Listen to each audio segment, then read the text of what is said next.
나는 올해로 105년을 살았습니다. 6.25 전쟁의 포성을 들었고 폐허 위에서 다시 세워지는 나라를 보았습니다. 굶주림이 무엇인지 알고 가난 속에서도 존엄을 지키는 것이 얼마나 어려운 일인지 몸으로 배웠습니다. 그 긴 세월 동안 나는 수많은 이별을 목격했습니다. 전쟁터에서의 이별, 병상에서의 이별, 그리고 가장 조용하고 가장 오래 아픈 가족 안에서의 이별, 이상하게 들릴 수도 있습니다. 하지만 내가 살면서 가장 많은 눈물을 본 곳은 전장이 아니었습니다. 그것은 거실이었습니다. 밥상 앞이었습니다. 며느리가 말없이 숟가락을 내려놓던 그 순간이었습니다. 오늘 나는 여러분께 하나의 질문을 드리고 싶습니다. 당신은 며느리를 사랑합니까? 아마 대부분은 그렇다고 대답하실 겁니다. 그런데 며느리는 그것을 느끼고 있습니까? 이 두 질문 사이의 간극, 바로 그 틈새에서 오늘 우리가 이야기할 문제가 시작됩니다. 나는 오랜 세월 동안 교단에 서며 수많은 가정의 이야기를 들었습니다. 이혼 위기에 놓인 부부, 자식과 단절된 부모, 명절마다 눈물을 삼키는 며느리들, 그들의 이야기를 들으며 나는 한 가지 공통된 사실을 발견했습니다. 관계를 무너뜨린 것은 큰 사건이 아니었습니다. 배신도 거짓말도 큰 다툼도 아니었습니다. 그것은 반복된 말이었습니다. 아무렇지 않게 던진 한마디, 별뜻 없이 한 비교, 습관처럼 굳어진 간섭의 언어들, 그 말들이 쌓이고 쌓여 어느 날 아무 예고 없이 관계의 벽이 되어 있었습니다. 나는 지금 며느리를 탓하자는 것이 아닙니다. 오히려 그 반대입니다.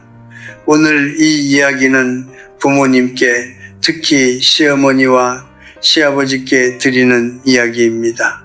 사랑하기 때문에 더 깊이 상처를 주게 되는 그 역설 앞에 우리가 얼마나 무방비 상태인지를 함께 들여다보고 싶습니다. 동양의 가족 문화에는 아름다운 것들이 많습니다. 헌신, 희생, 공동체의식. 그러나 그 아름다움 뒤편에는 때로 오래된 위계의 언어가 숨어 있습니다. 내가 어른이니까, 우리 집 방식이 있으니까, 아들이 나를 먼저 생각해야 하니까, 이런 말들이 얼마나 자연스럽게, 그러나 얼마나 조용히 한 사람의 마음을 닳게 하는지 우리는 잘 모릅니다. 오늘 나는 여러분께 5가지 말을 이야기할 것입니다. 며느리에게 절대 해서는 안 되는, 그러나 많은 분들이 아무 생각 없이 반복하고 있는 5마디입니다. 이 5가지 말을 내려놓는 순간 관계는 다시 숨을 쉬기 시작합니다. 지혜로운 사람은 많이 말하는 사람이 아닙니다. 어떤 말을 삼가야 하는지 아는 사람입니다. 그 지혜를 오늘 함께 나누겠습니다. 자, 이제 첫 번째 말부터 시작합시다. 첫 번째 말은 이것입니다. 우리 때는 말이야, 혹은 이런 형태로도 나타납니다. 내가 시집 왔을 때는 이런 것도 못했어. 나는 그 나이에 애 둘을 키우면서도 군말 없이 다 했는데 요즘 젊은 사람들은 너무 약해. 이 말을 하는 분들 중에 나쁜 의도를 가진 사람은 거의 없습니다.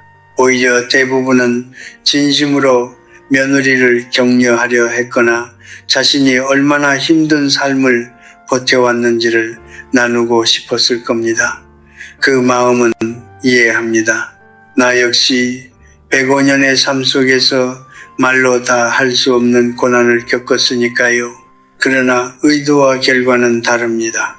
그리고 관계에서 중요한 것은 내가 어떤 의도로 말했는가가 아니라 상대방이 그 말을 어떻게 받아들였는가입니다. 내가 젊었을 때 한 선배 교수가 있었습니다. 그는 매우 훌륭한 학자였습니다. 그러나 그에게는 한 가지 습관이 있었는데 제자들이 어려움을 토로할 때마다 이렇게 말하곤 했습니다. 나는 25때 책도 없이 공부했어. 자네들은 그래도 책이라도 있잖아. 틀린 말이 아니었습니다. 사실이었습니다. 그러나 제자들은 그 말을 들을수록 자신의 고통이 무효화되는 느낌을 받았습니다. 결국 아무도 그에게 속마음을 털어놓지 않게 되었습니다. 존경은 했지만 가까이 가지 않았습니다. 비교는 연결이 아닙니다. 비교는 거리를 만듭니다. 며느리의 입장에서 생각해 보십시오. 그녀는 이미 쉽지 않은 자리에 있습니다. 낯선 가족의 문화에 적응해야 하고 남편과 시부모 사이에서 균형을 잡아야 하며 동시에 자신의 일과 육아와 살림을 병행하고 있습니다. 대한민국 통계청 자료에 따르면 기혼 여성의 하루 평균 가사 및 돌봄 노동 시간은 남성의 3배를 넘습니다. 그녀는 이미 최선을 다하고 있습니다. 그 상황에서 우리 때는 말이야 라는 말을 듣는다면 어떤 기분이겠습니까? 그것은 격려가 아닙니다. 그것은 무의식적인 심판입니다. 나는 이만큼 했는데 너는 왜 그것도 못하느냐는 비교의 언어입니다. 며느리는 반박할 수 없습니다. 시어머니의 시대와 자신의 시대가 다르다는 것을 알지만 그 말을 꺼낼 수가 없습니다. 그래서 그 감정은 말 대신 마음속 깊이 가라앉습니다. 조용히, 천천히, 단단하게 나는 이 세상에서 가장 무서운 것 중 하나가 말없이 쌓이는 감정이라고 생각합니다. 폭발하는 분노는 차라리 다루기 쉽습니다. 소리치고 울고 그리고 나면 오히려 해소가 됩니다. 그러나 삼키고 또 삼킨 감정은 어느 날 갑자기 나는 이 집에 더 이상 오고 싶지 않다는 결론으로 나타납니다. 예고도 없이 설명도 없이 그때 많은 부모님들이 당황하며 묻습니다. 우리가 뭘 잘못했지? 우리는 늘 잘해줬는데 그 잘해줬다는 기준이 어쩌면 처음부터 나의 기준이었을지도 모릅니다. 그렇다면 어떻게 해야 할까요? 방법은 단순합니다. 비교하지 않는 것입니다. 대신 인정하는 것입니다. 우리 때는 말이야. 대신 요즘은 그게 더 힘들겠구나. 나는 다 참았는데 대신 많이 힘들었지. 고생이 많아. 같은 상황, 다른 언어, 그 작은 차이가 관계의 온도를 바꿉니다. 105년을 살면서 나는 이것을 배웠습니다. 사람은 비교받을 때 다치고 인정받을 때 열립니다. 며느리도 사람입니다. 인정받고 싶은 마음, 이해받고 싶은 마음, 그것은 나이와 세대를 초월한 인간의 가장 기본적인 욕구입니다. 당신의 고난이 진짜였듯 그녀의 고난도 진짜입니다. 두 개의 진실은 함께 존재할 수 있습니다. 두 번째 말은 이것입니다. 내 아들이니까 혹은 이런 형태로 나타납니다. 내 아들이 왜 당신 편을 들어요?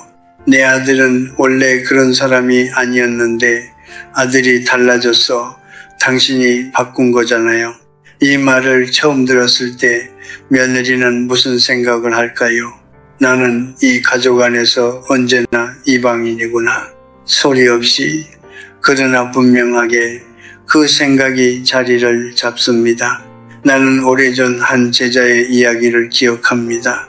그는 결혼 후 3년이 지났을 무렵 내게 찾아와 이렇게 말했습니다. 교수님, 저희 어머니는 아내를 탓하지 않습니다.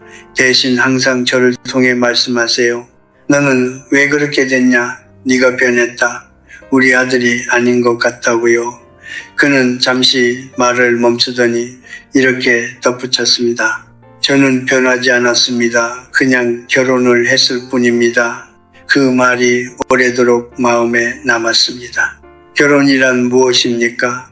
그것은 한 사람이 부모의 품에서 나와 새로운 삶의 단위를 만드는 일입니다.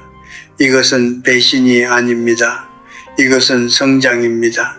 부모가 그토록 바랐던 자녀의 성장이 바로 이 모습으로 나타나는 것입니다. 그러나 많은 부모님들이 무의식 중에 그 성장을 상실로 받아들입니다. 내 아들이라는 표현 속에는 두 가지 감정이 섞여 있습니다. 하나는 사랑입니다. 수십 년을 키우고 헌신한 깊은 사랑. 그것은 의심할 여지가 없습니다.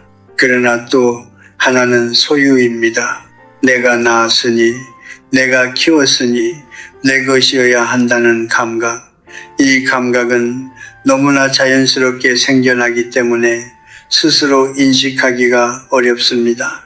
하지만 이 감각이 말로 표현되는 순간 며느리에게 전달되는 메시지는 하나입니다. 당신은 내 아들의 진짜 주인이 아닙니다. 동양의 가족 문화는 오랫동안 이 경계를 모호하게 두었습니다. 효의 문화는 아름답습니다. 그러나 그 문화가 때로는 결혼한 자녀에게 과도한 충성을 요구하는 방식으로 왜곡되기도 합니다. 아들은 부모와 아내 사이에서 끊임없이 선택을 강요받고 그 어느 쪽도 완전히 만족시키지 못한 채 지쳐갑니다. 그리고 결국 가장 큰 상처를 받는 것은 아무 죄도 없이 그 구조 안에 놓인 며느리입니다. 결혼한 아들은 여전히 당신의 아들입니다. 그러나 그는 이제 또한 누군가의 남편이고 누군가의 아버지입니다. 이 사실을 인정하는 것이 아들을 잃는 것이 아닙니다. 오히려 그것이 아들과의 관계를 더 오래 더 건강하게 유지하는 유일한 방법입니다. 나는 105년을 살면서 수많은 부모가 자녀를 붙잡으려다 잃는 것을 보았습니다. 그리고 반대로 기꺼이 놓아주었더니 오히려 더 자주 찾아오는 자녀들도 보았습니다. 사람은 붙잡을수록 멀어지고 놓아줄수록 가까워지는 이상한 존재입니다. 내 아들이니까 라는 말을 내려놓는 것, 그것은 아들에 대한 사랑을 포기하는 것이 아닙니다.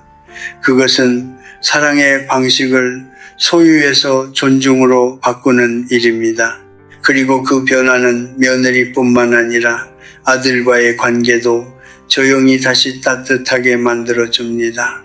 결혼한 아들에게 줄 수 있는 가장 큰 선물은 이것입니다. 나는 네 선택을 믿는다. 그 한마디가 수십 마디의 충고보다 깊이 닿습니다. 세 번째 말은 이것입니다.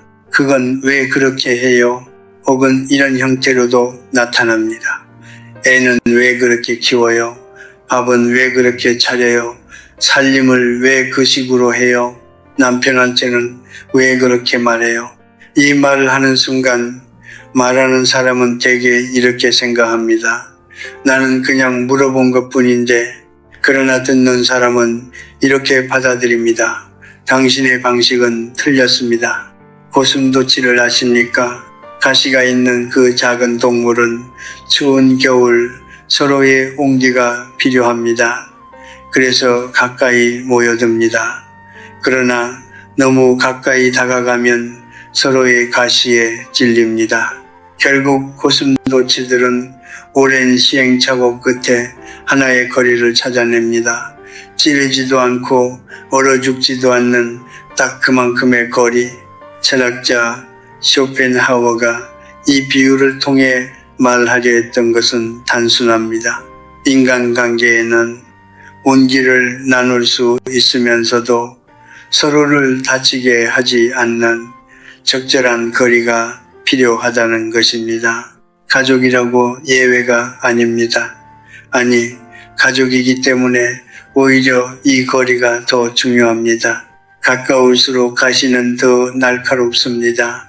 나는 오랫동안 이 사실을 깨닫지 못했습니다. 젊은 시절 나는 관심과 간섭의 차이를 몰랐습니다. 누군가를 아끼면 자연스럽게 그 사람의 모든 것에 의견을 갖게 된다고 생각했습니다. 그것이 사랑의 표현이라고 믿었습니다. 그러나 세월이 흐르면서 나는 조금씩 다른 것을 배웠습니다. 진정한 관심은 상대방의 방식을 존중하는 것입니다. 간섭은 상대방의 방식을 내 방식으로 바꾸려는 것입니다. 이 둘은 겉으로 보면 비슷합니다.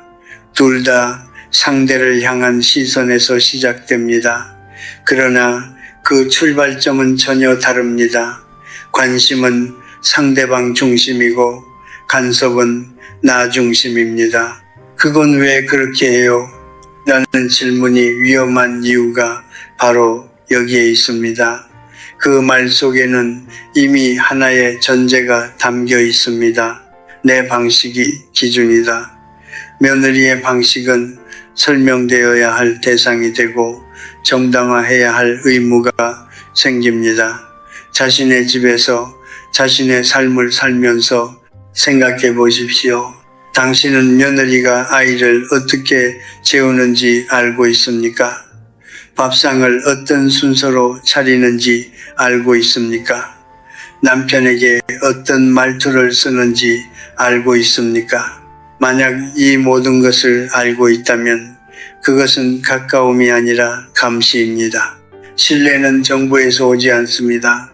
신뢰는 공간을 허락할 때 자랍니다. 며느리에게는 자신만의 방식으로 가정을 꾸려갈 공간이 필요합니다. 그것이 내 방식과 다르더라도 그 가정은 내 가정이 아니라 그녀의 가정입니다. 설령 더 나은 방법이 있다고 생각하더라도 묻지 않는 것이 때로는 가장 현명한 선택입니다. 나는 이런 말을 들은 적이 있습니다. 어머니는 항상 제가 하는 일마다 왜를 물으셨어요. 처음에는 그냥 궁금해서 묻는다고 생각했어요. 그런데 어느 날 깨달았습니다. 그 왜 뒤에는 항상 정답이 준비되어 있었다는 것을요. 그 말을 들으며 나는 오랫동안 생각했습니다. 우리가 던지는 질문이 진짜 질문인지 아니면 교정의 시작인지 그 차이를 스스로 돌아봐야 합니다. 진짜 질문은 상대방의 답을 기다립니다. 간섭의 질문은 이미 답을 갖고 있습니다. 그렇다면 어떻게 해야 할까요? 그건 왜 그렇게 해요? 대신 아무 말도 하지 않는 것입니다. 혹은 꼭 말을 해야 한다면 그렇게도 하는구나 하고 조용히 넘어가는 것입니다. 그 짧은 침묵 하나가 며느리에게는 이렇게 들립니다. 나는 당신을 믿습니다. 105년을 살면서 나는 이것을 배웠습니다. 말하지 않는 것도 하나의 언어입니다. 그리고 때로는 그 침묵이 어떤 말보다도 더 깊은 신뢰를 전달합니다. 묻지 않는 것, 그것이 때로는 가장 깊은 사랑의 표현입니다. 네 번째 말은 이것입니다. 딸이었으면 안 그랬을 텐데 혹은 이런 형태로도 나타납니다. 우리 딸은 이런 말 안 해도 알아서 잘 하는데 친딸이면 이럴 때 옆에 있어 줬을 텐데 역시 남의 자식은 달라. 이 말은 5가지 중에서 가장 오래 남습니다. 다른 말들은 시간이 지나면 흐릿해질 수 있습니다. 비교의 말은 잊힐 수 있고 간섭의 말은 넘어갈 수 있습니다. 그러나 이 말은 다릅니다. 이 말은 며느리의 존재 자체를 영원한 이방인으로 규정하기 때문입니다. 한번 박힌 그 생각은 웬만해서는 뽑히지 않습니다. 나는 오래전 한 여성을 기억합니다. 그녀는 시어머니를 극진히 모셨습니다. 명절마다 새벽부터 일어나 음식을 준비했고 시어머니가 아플 때는 병원을 함께 다녔습니다. 그렇게 10년이 넘는 세월을 보냈습니다. 그런데 어느 해 추석 시어머니가 무심코 이런 말을 했습니다. 그래도 딸이 있었으면 더 좋았을 텐데. 그 여성은 그날 이후 달라졌다고 합니다. 겉으로는 똑같이 대했습니다. 밥도 차리고 인사도 했습니다. 그러나 마음속 깊은 곳에서 무언가가 꺼졌다고 했습니다. 10년의 헌신이 단 한마디에 지워지는 느낌이었다고 나는 그 이야기를 들으며 한동안 말을 잇지 못했습니다. 딸이었으면 이라는 말이 왜 이토록 깊은 상처를 남기는 것일까요? 그것은 단순한 비교가 아니기 때문입니다. 이 말은 며느리가 아무리 노력해도 결코 도달할 수 없는 기준을 제시합니다. 딸은 태어날 때부터 딸입니다. 며느리는 태어날 때부터 며느리가 아닙니다. 그녀는 선택으로 이 가족의 일원이 되었습니다. 그 선택을 이 말은 송두리째 부정합니다. 노력으로 바꿀 수 없는 것을 기준으로 삼는 것, 그것은 평가가 아닙니다. 그것은 배제입니다. 동양의 가족 문화 안에는 오랫동안 친천과 비친 페이친의 구분이 존재해 왔습니다. 피를 나눈 사람과 그렇지 않은 사람, 이 구분이 완전히 사라질 수는 없습니다. 그것은 인간의 본능에 가까운 감각이기도 합니다. 그러나 그 감각을 말로 꺼내는 순간 그것은 감정이 아니라 선언이 됩니다. 당신은 우리 편이 아닙니다. 라는 선언. 가족 안의 서열 언어는 평화를 불가능하게 만듭니다. 누군가를 영원히 이등 시민으로 규정하는 구조 안에서 진정한 화합은 생겨나지 않습니다. 며느리는 그 구조를 바꿀 힘이 없습니다. 그 힘은 오직 그 말을 내뱉는 사람에게 있습니다. 한 가지만 생각해 보십시오. 며느리는 자신의 부모를 떠나 이 가족을 선택했습니다. 그녀에게도 친정이 있습니다. 자신을 낳아준 부모가 있고 함께 자란 형제가 있습니다. 그 따뜻한 곳을 뒤로하고 낯선 가족의 문화와 언어와 방식에 스스로를 맞추어 온 것입니다. 그 사실 하나만으로도 그녀는 충분히 이 가족의 일원입니다. 딸과 며느리는 다릅니다. 그러나 다르다는 것이 열등하다는 뜻이 아닙니다. 다르다는 것은 그냥 다른 것입니다. 딸이 주는 따뜻함이 있고 며느리가 줄 수 있는 따뜻함이 따로 있습니다. 그 둘을 같은 저울에 올려놓는 것 자체가 이미 잘못된 출발입니다. 딸이었으면 이라는 말을 내려놓으십시오. 대신 이렇게 말해보십시오. 고마워요. 당신이 있어서 든든합니다. 그 한마디가 10년의 헌신을 비로소 완성시킵니다. 그리고 그 말을 들은 며느리는 처음으로 이 가족이 자신의 가족이라는 느낌을 받게 됩니다. 피보다 진한 것이 있습니다. 그것은 인정입니다. 105년을 살면서 나는 이것을 배웠습니다. 사람은 자신이 속한 곳에서 존중받을 때 비로소 뿌리를 내립니다. 며느리가 이 가족의 뿌리를 내리게 하고 싶다면 그 뿌리를 내릴 수 있는 땅을 먼저 만들어 주어야 합니다. 그 땅은 말로 만들어집니다. 5번째 말은 이것입니다. 어디 갔다 왔어요? 혹은 이런 형태로도 나타납니다. 오늘 누구 만났어요? 왜 이렇게 늦었어요? 거기는 왜 갔어요? 아들한테는 얘기했어요? 이 말들을 처음 들었을 때 많은 며느리들은 이렇게 생각합니다. 그냥 궁금해서 물어보시는 거겠지. 두 번째에도 그렇게 생각합니다. 그러나 10번째가 되면 더 이상 그렇게 생각하지 않습니다. 나는 오래전 철창 없는 감옥이라는 표현을 들은 적이 있습니다. 벽도 없고 자물쇠도 없습니다. 그러나 매일 자신의 행동을 보고해야 하고 설명해야 하고 정당화해야 합니다. 자유롭게 움직일 수는 있지만 그 움직임이 언제나 누군가의 시선 아래 놓여 있습니다. 나는 그 표현이 과장이라고 생각했습니다. 그러나 세월이 흐르면서 깨달았습니다. 어떤 가정 안에서 며느리가 느끼는 것이 정확히 그것이라는 것을 감시는 반드시 악의에서 시작되지 않습니다. 때로는 걱정에서, 때로는 외로움에서, 때로는 단순한 습관에서 시작됩니다.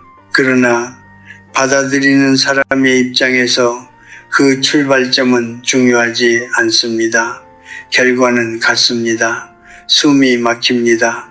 내가 아는 한 며느리는 이렇게 말했습니다. 저는 어느 순간부터 외출할 때마다 미리 변명을 준비하기 시작했습니다. 어디를 가기 전에 돌아와서 어떻게 설명할지를 먼저 생각했습니다. 친구를 만나면서도 즐겁지 않았습니다. 머릿속에는 이미 어디 갔다 왔어요? 라는 질문이 기다리고 있었으니까요. 그녀의 말을 들으며 나는 생각했습니다. 이 여성은 자신의 삶을 살고 있는 것이 아니라 누군가의 질문에 대한 답을 살고 있구나. 그것이 얼마나 피폐한 일인지 직접 겪어보지 않으면 알기 어렵습니다. 왜 우리는 이런 질문을 던지게 되는 것일까요? 솔직하게 들여다보면 그 밑바닥에는 불안이 있습니다. 며느리가 자신과 멀어질까봐, 아들의 마음을 빼앗길까봐, 가족의 중심에서 밀려날까봐 그 불안이 질문의 형태로 표출됩니다. 그러나 역설적이게도 그 질문이 반복될수록 불안은 해소되지 않고 오히려 현실이 됩니다. 통제하려 할수록 관계는 멀어집니다. 이것은 며느리와 시어머니 사이에서만 일어나는 일이 아닙니다. 부모와 자녀 사이에서도, 친구 사이에서도, 부부 사이에서도 마찬가지입니다. 인간은 자신을 신뢰하지 않는 사람 곁에 오래 머물지 않습니다. 감시받는다고 느끼는 순간 마음은 이미 그 자리를 떠나기 시작합니다. 신뢰는 어디서 오는 것일까요? 나는 오랫동안 이 질문을 붙들고 살았습니다. 그리고 105년의 끝에서 내가 내린 결론은 이것입니다. 신뢰는 상대방에 대한 정보에서 오지 않습니다. 신뢰는 상대방에게 공간을 내어줄 때 자랍니다. 며느리가 어디를 갔는지 알지 못해도 괜찮습니다. 누구를 만났는지 몰라도 괜찮습니다. 그녀가 자신의 시간을 자신의 방식으로 채울 수 있도록 그냥 두는 것. 그 그냥 둠이 사실은 가장 강력한 신뢰의 표현입니다. 묻지 않아도 돌아옵니다. 아니, 묻지 않기 때문에 더 기꺼이 돌아옵니다. 그렇다면 어떻게 해야 할까요? 어디 갔다 왔어요? 대신 수고했어요. 들어와요. 왜 이렇게 늦었어요? 대신 밥은 먹었어요. 누구 만났어요? 대신 그냥 따뜻한 눈빛 하나, 말을 줄이고 온기를 더하는 것, 그것이 전부입니다. 질문 하나를 삼킬 때마다 신뢰는 그만큼 쌓입니다. 그리고 그 신뢰가 충분히 쌓였을 때 며느리는 묻지 않아도 스스로 이야기를 꺼냅니다. 오늘 이런 일이 있었어요. 라고 자발적으로 기쁘게. 그것이 진짜 가까움입니다. 감시로 얻은 정보가 아니라 신뢰로 열린 마음. 그것이 내가 105년의 삶에서 배운 관계의 가장 깊은 비밀입니다. 침묵은 무관심이 아닙니다. 때로 침묵은 가장 성숙한 사랑의 언어입니다. 나는 오늘 여러분께 5가지 말을 이야기했습니다. 우리 때는 말이야, 내 아들이니까 그건 왜 그렇게 해요? 딸이었으면 안 그랬을 텐데 어디 갔다 왔어요? 이 5마디를 들으며 혹시 이런 생각을 하신 분이 있을지도 모릅니다. 나도 저런 말을 했던 것 같다. 만약 그런 생각이 드셨다면 부끄러워하지 마십시오. 그 마음 자체가 이미 지혜의 시작입니다. 나는 오늘 이 이야기를 며느리를 비판하기 위해 한 것이 아닙니다. 시어머니를 탓하기 위해 한 것도 아닙니다. 나는 다만 사랑하는 사람들이 왜 서로를 상처 입히는지 그 조용한 메커니즘을 함께 들여다보고 싶었습니다. 사람은 나쁜 마음으로 관계를 무너뜨리는 경우보다 좋은 마음으로 무너뜨리는 경우가 훨씬 많습니다. 걱정이 감시가 되고 사랑이 소유가 되고 경험이 비교가 되고 관심이 간섭이 됩니다. 그리고 어느 날 문득 이토록 사랑했는데 왜 이렇게 멀어졌을까? 라는 질문 앞에 서게 됩니다. 그 질문의 답은 대부분 말 속에 있습니다. 105년을 살면서 나는 한 가지 사실을 깊이 믿게 되었습니다. 관계는 큰 사건으로 무너지지 않습니다. 관계는 작은 말들이 쌓여 무너집니다. 그리고 반대로 관계는 작은 말들을 내려놓음으로써 다시 회복됩니다. 거창한 화해의 자리가 필요하지 않습니다. 특별한 선물이 필요하지 않습니다. 그저 오늘 하루 하려던 말 하나를 삼키는 것, 그것으로 충분합니다. 한마디를 삼킬 때마다 관계는 그만큼 숨을 쉽니다. 지혜로운 사람은 많이 말하는 사람이 아닙니다. 나는 평생 수많은 사람을 만났습니다. 학자도 만났고 정치인도 만났고 전쟁터에서 살아 돌아온 군인도 만났습니다. 그리고 조용한 시골 마을에서 평생을 살다간 이름 없는 어른들도 만났습니다. 그 긴 만남 끝에 내가 발견한 것은 이것입니다.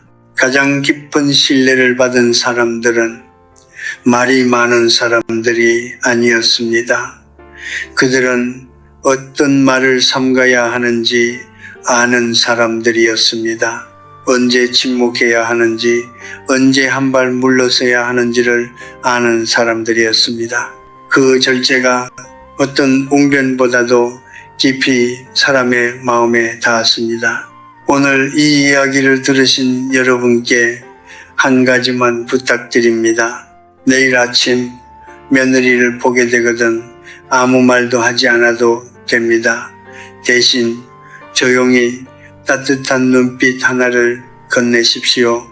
혹은 그저 수고해요 라는 말 한마디, 설명도 조언도 비교도 질문도 없이 그냥 그 사람의 존재 자체를 반기는 것, 그 단순한 행동이 수십 번의 충고보다 더 깊이 닿습니다.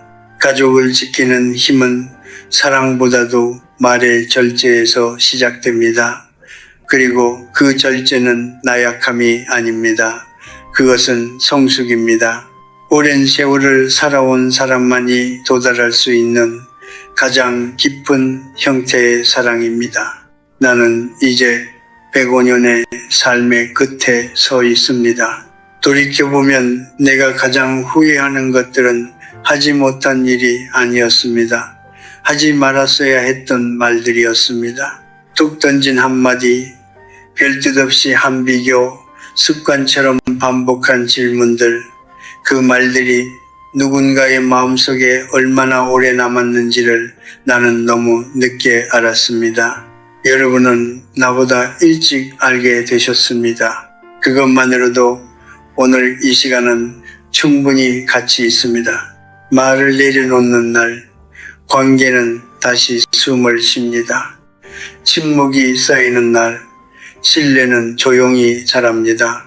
그리고 그 신뢰가 뿌리를 내리는 날 가족은 비로소 진짜 가족이 됩니다. 삶은 요란한 축제가 아닙니다. 삶은 조용한 이어짐입니다. 오늘도 그 조용한 길 위에서 평온하게 걸어가시길 바랍니다.